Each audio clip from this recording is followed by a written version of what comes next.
2011 Aruna Sanvuk case, Supreme Court first used the term euthanasia, and 2018 common causes case, the Supreme Court legalized the euthanasia, means passive euthanasia.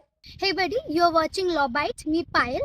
Follow and subscribe for clear and more legal advice.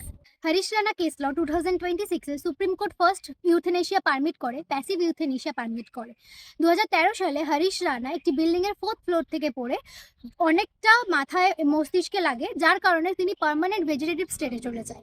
Harish Rana 13 বছর ধরে vegetative স্টেটে থাকে এবং তার সমস্ত কিছুই মানে শ্বাস প্রশ্বাস, খাওয়া দাওয়া সবকিছুই মেডিকেল টিউবের মাধ্যমে হয়। 2026-এ হরিশ রানার মা বাবা সুপ্রিম কোর্টে অ্যাপিল করে এবং প্যাসিভ ইউথেনেশিয়া ডিমান্ড করে।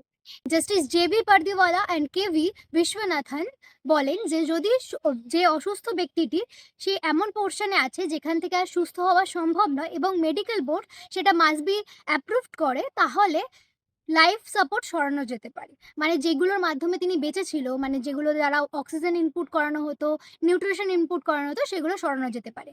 সুপ্রিম কোর্ট বলেছে এই সিদ্ধান্তের মানে জীবন শেষ করা তেমনটা নয়, বরং অর্থহীনভাবে জীবনকে প্রলংড বা দীর্ঘায়িত না করা। অ্যাক্টিভ এবং প্যাসিভ ইউথেনেশিয়া দু ধরনের ইউথেনেশিয়া হয়। ইন্ডিয়াতে active euthanasia is a illegal but passive euthanasia is a legal. Active euthanasia এবং প্যাসিভ ইউথেনেশিয়া সম্পর্কে আমি নেক্সট ভিডিওতে জানাবো। ধন্যবাদ।